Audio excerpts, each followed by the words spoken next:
to use the language I want to use, but it'd be highly improper in front of 300 some odd people. But it just really annoys me, which is an okay word there, to have to see other commodities get better funding, more support, more accolades, and they're doing superficial things, in my opinion, while you people are pollinating the food and fiber that we depend on, that the ecological system that depends on.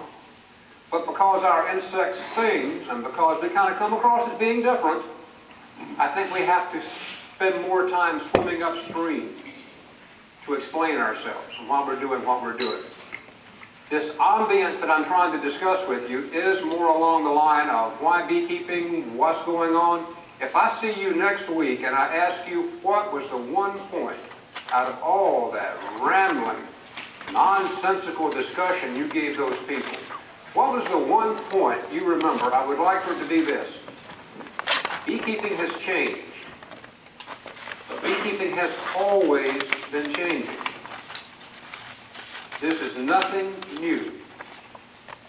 I've commented in the past, we don't have an industry historian. We don't have some old person we can bring up here and say, yeah, back 90 years ago, this is the way it was. There's nobody here except for me and my friend in the back. I guess we're the ranking people here for having done it this long, so we are the institutional memory.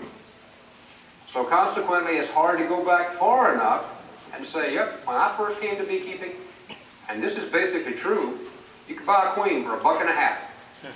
And you could buy them anywhere you wanted to, and a package of bees was $18 to $19.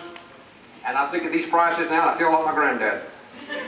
Because I remember when I used to ride in the back of my granddad's 1951 Dodge, which we still have, which was a great, great truck to learn to drive on. If you can drive a 1951 half-ton Dodge pickup, you can drive an airplane. None of the gear synchronized, floor starter, no emergency brake, and my granddad's, I'm off the subject badly, I'll get back on. My granddad's house was on a hill, and so you had to go up the hill, let the truck die, tease it back into first gear, and then catch it with the clumsy clutch, mechanical clutch, and go up the hill. Well, we spent some remarkably exciting trips rolling down that hill backwards with me saying, and my granddad saying, here, here, here, here, which was his word for something else totally wrong to be saying there. It's a frightening ride to make. He would give me 10 cents at the feed mill. A nickel would buy a Coke, and the other nickel would buy a box of Cracker Jacks. And I'm just 60 years old. So, how does this relate to beekeeping? There's this ambience. You come in my bee barn, which I will never ask you to tour. It's like this walk through time of all the things that you people did and that you used to do. And you did it with this thing. You did it with this stuff.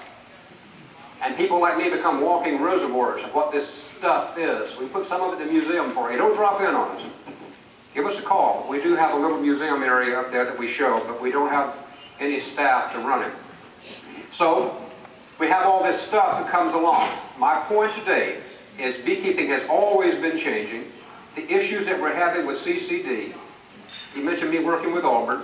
Alabama's gearing up for Africanized bees. Georgia's gearing up for Africanized bees. So is Mississippi. Louisiana's already been exposed to them. There's going to be some changes in that regard. I don't know what they're going to be. Florida's obviously from Gainesville south is Africanized, and so there's going to be some shifting going on. But stand by your guns, folks. Because what always was our argument, still is our argument, you really need bees out there on that tray. There were strawberries and blueberries and all that stuff out there. That you really have to have some kind of bee, probably a honeybee to get that done. Consequently, my point is I wanted to follow a timeline from where we are, just using some old equipment, to where we are now, just to hammer home the point that beekeeping always changes. If you think that you've got something akin to CCD, or if you think you have CCD, hands up. You're kind of tenuous. We need to see you. We're not going to point you out any more than your hand. 6 people? That tends to be our typical numbers for Ohio. It's like someone threw a big party, CCD, and we weren't invited.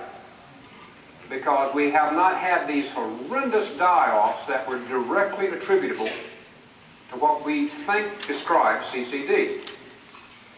Now here's the rub. We don't know what it is. So maybe the definition is broader than it appears to be. The second rub puts me in a terrible bind because last year Ohio had 50% die-off. Some of you had as high as 72% die-off. It was shocking. I'm Jim Q, the bee guy at Ohio State, knower of all things beekeeping. Nobody more important in bees than Jim at Ohio State, and I lost 72% of my bees. I felt like somebody should question your credentials. I mean, if you can't keep them alive, how can you tell somebody else how to keep them alive? So people would call. Yeah, I'm from somewhere, some newspaper. How many people got CCD in Ohio? Well, not many, but we've had a horrible bee die-off. Horrible. Well, yeah, back to CCD though. Can you put me on with someone who had CCD? So I kept having to kind of not play our problems down, but move away from our problems because the CCD was the issue that people wanted to talk about.